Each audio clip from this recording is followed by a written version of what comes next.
நடக்க வேண்டிய வெற்றிவேலை யாத்திரையும் ரத்து செய்யப்பட்டுள்ளது. நாளை திருச்சிராப்பள்ளியில் நடக்க இருக்கிற வெற்றிவேலை யாத்திரையும் ரத்து செய்யப்பட்டுள்ளது. அதேபோல் இந்த நிவர் புயல் நாளை, அதாவது இன்றைக்கு சாயந்தரம் கரையை கடக்கும்ன்றது மாதிரி எல்லாரும் சொல்லியிருக்காங்க. தமிழக அரசாங்கம் முன்னெச்சரிக்கை நடவடிக்கைகள் எடுத்துகிட்டு இருக்காங்க.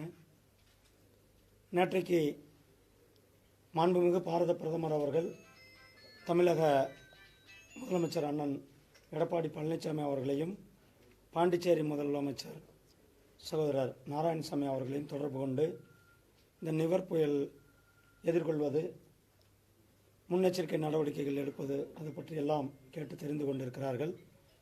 எங்களுடைய வெற்றிவேல் யாத்திரையும் அனைத்து தேதிகளிலும் திட்டமிட்டப்பட்ட அந்த 27ஆம் தேதி தேனி, 1ஆம் தேதி மதுரை, அதெல்லாம் கூட ரத்து செய்யப்படுகிறது. இனி இந்த வெற்றிவேல் யாத்திரையானது நிறைவு நிகழ்ச்சி திட்டமிட்டபடி டிசம்பர் மாதம் 5ஆம் தேதி அன்றைக்கு திருச்செந்தூரில் நிறைவு பெற இருக்கிறது. அதற்கு இடையில் இன்னும் 4 அறுபடை வீடுகள் பாக்கி இருக்குது. அந்த அறுபடை வீடுகளுக்கு மட்டும் 4ஆம் தேதி அன்றைக்கு சென்று சாமி கும்பிட்டு 5ஆம் தேதி அன்றைக்கு நிறைவு நிகழ்ச்சி நடக்கிற மாதிரி திட்டமிட்டிருக்கிறோம்.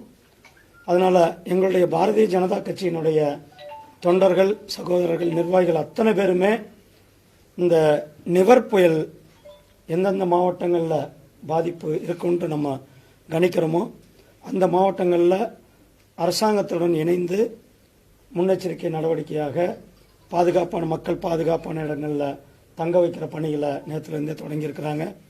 அதே மாதிரி அரசாங்கத்தினுடன் இணைந்து தேவையான இடங்களில் குடிநீர் வசதி, சாப்பாடு வசதி இதெல்லாம் செய்ய சொல்லி நாங்கள் சொல்லியிருக்கிறோம். அதே போல் தமிழ்நாடு பாரதிய ஜனதா கட்சியினுடைய நிர்வாகிகள் அனைவரும் தாங்களை அரசாங்கத்துடன் இணைத்து நாங்கள் முன்னெச்சரிக்கை பணிகளில் ஈடுபட வேண்டும் என தமிழக பாரதிய ஜனதா கட்சியின் சார்பில் கேட்டுக்கொள்கிறேன். எப்பயுமே பாரதிய ஜனதா கட்சி சேவைக்கு தான் நாங்கள் முக்கியத்துவம் தருவோம். அதனால் நாங்கள் அனைவரும் இந்த நிவர் புயலில் அந்த புயலிலிருந்து மக்களை பாதுகாப்பதற்கான அத்தனை பணிகளையும் நாங்கள் இணைஞ்சு செய்வோன்றதுக்காக.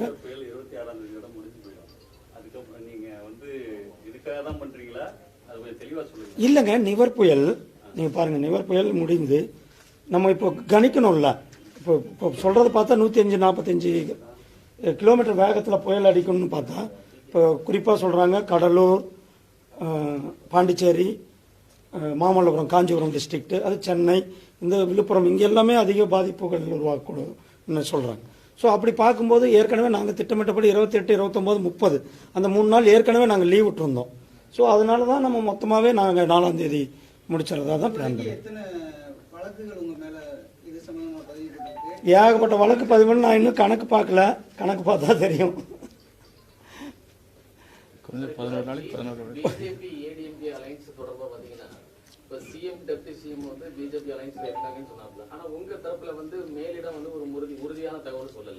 இல்லை, அதான் நீங்கள் கரெக்டாக கேள்வி கேட்டிருக்கீங்க.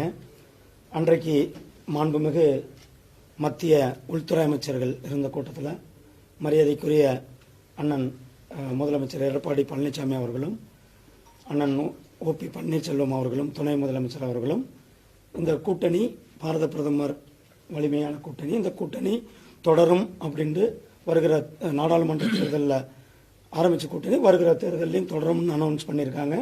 அப்போ அவங்க அனௌன்ஸ் பண்ண நேரத்தில் மரியாதைக்குரிய உள்துறை அமைச்சர் அங்கே இருந்தாங்க.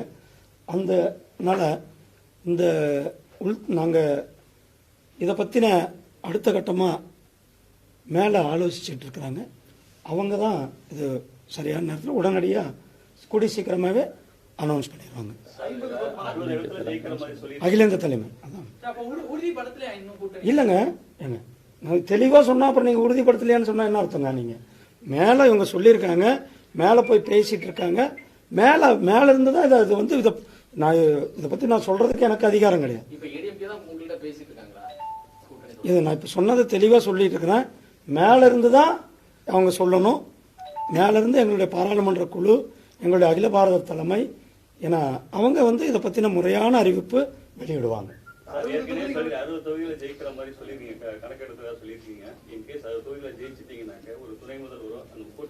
இது எல்லாமே எங்களுடைய அகில பாரத தலைமை, எங்களுடைய பாராளுமன்ற குழு, அவங்க தான் இது எல்லாத்தையும் முடிவு செய்யும். அது எலெக்ஷன் நேரத்தில் பார்ப்போம். எங்ககிட்ட மாநில தலைமைக்கு அகில இந்திய தலைமை கேட்கும்போது நாங்கள் எங்கள் சஜஷன் எல்லாமே ஒரு அசம்சன் தான்.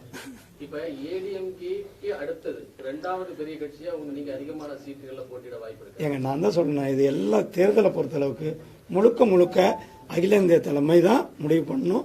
அவங்க உடனடியாக கூடி சீக்கிரமாவே ஒரு நல்ல முடிவு சீக்கிரமா உங்களுக்கு எல்லாருக்குமே ஒரு தெளிவான இதை அனௌன்ஸ் பண்ணுவாங்க. அமித்ஷா குடும்ப அரசியலை பத்தி பேசலாமான்னு ஸ்டாலின் கேட்டிருக்காரு.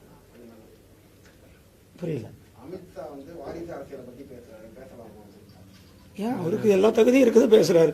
இங்க குடும்ப அரசியல் தானே நம்ம ஊர்ல இருக்கு. அதே மாதிரி அது இந்தியா முழுவதும் குடும்ப அரசியல் தானே இருக்கு. அது பேரரசு சில அவங்க என்ன முடிசூடு மாதிரி தானே இருக்கு.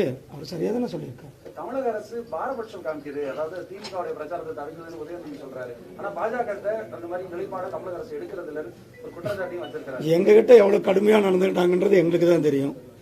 இந்த நேரங்கள்ல எங்களுடைய வெற்றிவேல் யாத்திரைக்கு எவ்வளவு பிரச்சனைகள் வந்தது, அதெல்லாம் நாங்க தமிழக அரசாங்கம், காவல்துறை அவங்க வந்து அவங்களுடைய கடமையை செய்யறாங்க. பாமக வந்து அதிமுக எதிரான பேச்சு இதெல்லாம் நடவடிக்கை எல்லாம் ஈடுபட்டு வருது, கூட்டணியில இருக்கு. அந்த கூட்டணியில் நீடிக்குமா இல்ல வெளியில போகுமாங்கிறது இது வந்து பாமக கிட்டையும் அதிமுக கிட்ட தான் நீங்க பேசணும்.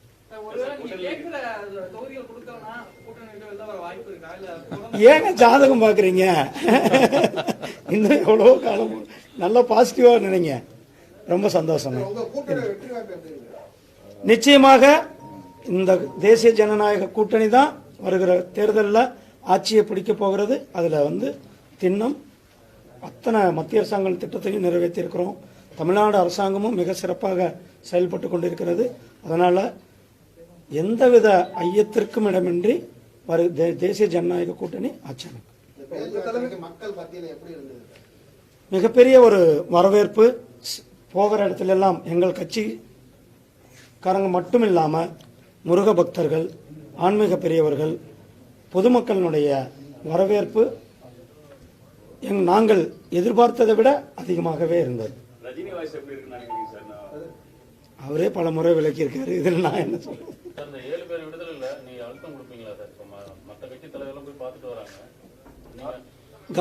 கவர்னர் ஒரு நல்ல முடிவை எடுப்பாருன்னு நம்ம நம்புறோம்.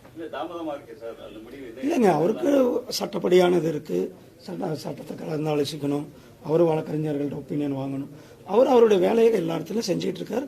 முறையான நேரத்தில் கரெக்டான நேரத்தில் கரெக்டான முடிவு எடுப்பார். இல்லைங்க, கரெக்டான நேரத்தில் கரெக்டான முடிவு அறிவிப்பார்.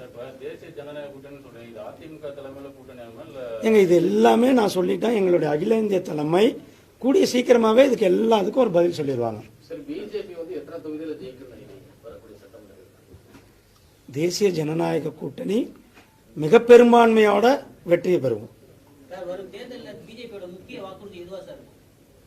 எங்களுடைய மேனிஃபெஸ்டோ கமிட்டி, அதாவது தேர்தல் அறிக்கை குழு அந்த பணிகளில் ஈடுபட்டிருக்கிறாங்க.